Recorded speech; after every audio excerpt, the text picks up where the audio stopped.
Il y en a un qui m'a un peu marqué, parce que genre narrativement, on aurait vraiment dit une sorte de film. En gros, je bossais dans une entreprise un peu en mode The Office, enfin, un truc de bureau hyper classique, un peu chiant. Et j'avais une pote avec qui une collègue quoi, avec qui on parlait tout le temps, on passait vachement de temps ensemble, etc. On était hyper complices. Et dans la boîte, il y avait un mec un peu chelou auquel les gens parlaient pas trop, genre le comptable ou je sais pas quoi. Et en fait, c'était genre la fin de l'année et il y a eu un séminaire un peu de fin d'année. Et ce mec a commencé à parler à ma pote. De manière un peu genre random quoi. Et en fait, à partir de ce moment-là, il est devenu un peu obsédé par ma pote. Et il voulait toujours la voir, il trouvait toujours une manière de l'aborder quoi. Et en fait, ça a duré plusieurs mois et un peu du jour au lendemain, ma pote disparaît.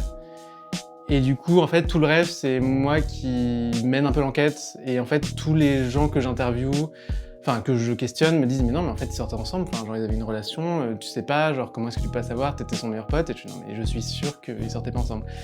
Et en fait, je découvre qu'il avait créé tout un système pour faire penser à tout le monde qu'ils sortaient ensemble. Ses parents, il prenait des photos, il avait créé un faux compte de couple sur Instagram. Enfin bref, c'était un truc voilà.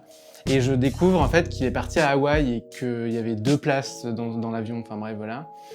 Et je vais à Hawaï et en gros j'arrive à retrouver l'hôtel dans lequel il avait pris une chambre. Et je rentre dans la chambre et en fait, et là c'était atroce, il y avait la tête décapitée de ma pote sur le lit. Et genre, grosse angoisse, et genre au moment donné où je le vois, j'entends la porte se fermer derrière moi et je sens qu'il est derrière moi et là je me réveille. C'est souvent la même chose en fait, dans un contexte différent.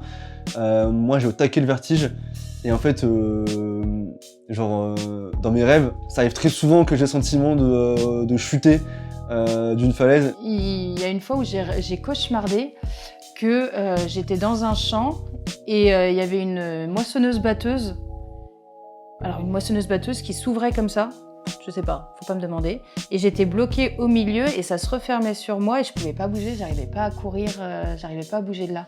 Et du coup, je voyais les lames se rapprocher de plus en plus. C'était horrible.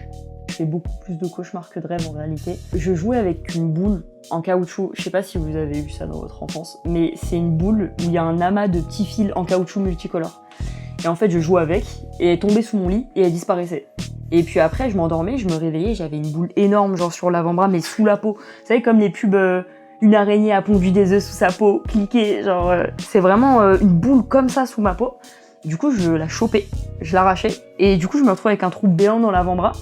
Et la boule, c'était un amas de petits morceaux d'os qui s'étaient accumulés. Et je me mettais à jouer avec. C'est tout. Je passais mon rêve comme ça. Une gigantesque fin du monde. Style devant toi, des montagnes qui brûlent, une sorte de volcan qui explose devant toi et en fait tu sais que tu peux pas courir parce que tu vas vraiment mourir en fait. Ça c'est violent ça. C'était horrible. J'étais à une soirée. Tout va bien avec mes meilleurs potes, je danse, tout ça. Et après, en fait, tout le monde commence à partir, je comprends pas. Et moi, je suis là, je commence à chercher les gens, mais vous êtes où, vous êtes où, vous êtes où? Et tout le monde me dit, je sais pas, Eve, on te cherche. Et moi, je suis là, mais je suis là. Et après, il y a une meuf qui vient vers moi, et genre, elle commence à tourner autour de moi. Et après, elle tourne tellement vite que vous savez, c'est comme quand on voit un ventilateur. On voit même plus le ventilateur, c'est juste des ombres. Et bah après, ça fait juste une grosse ombre autour de moi qui tournait. Et après, la grosse ombre, au lieu de tourner, elle s'est arrêtée en espèce de une ombre fixe où c'était en fait un esprit, genre, où c'était devenu un esprit maléfique en fait. Et genre, à force de tourner, voilà, c'était l'ombre qui s'était réunie pour faire juste un esprit maléfique. Et après, il s'est approché de moi, il a aspiré genre mon âme et il m'a soufflé dans l'oreille. Eve, c'est toi le problème. Et moi, j'étais là genre et après je me suis réveillée, vraiment genre en me réveillant vraiment, j'étais en train de suffoquer, je ne respirais plus parce que du coup l'ombre genre, elle me suffoquait dans mon rêve et j'étais en train de suffoquer dans la réalité et genre j'avais ma copine à côté qui me disait réveille-toi, tu t'étouffes. Moi j'étais là mais c'est moi le problème en fait. Et après j'ai fait toute une introspection sur moi-même, je me suis dit ok c'est moi le problème dans ma vie, c'est moi qui crée les problèmes, ok c'est ma faute, faut que j'aille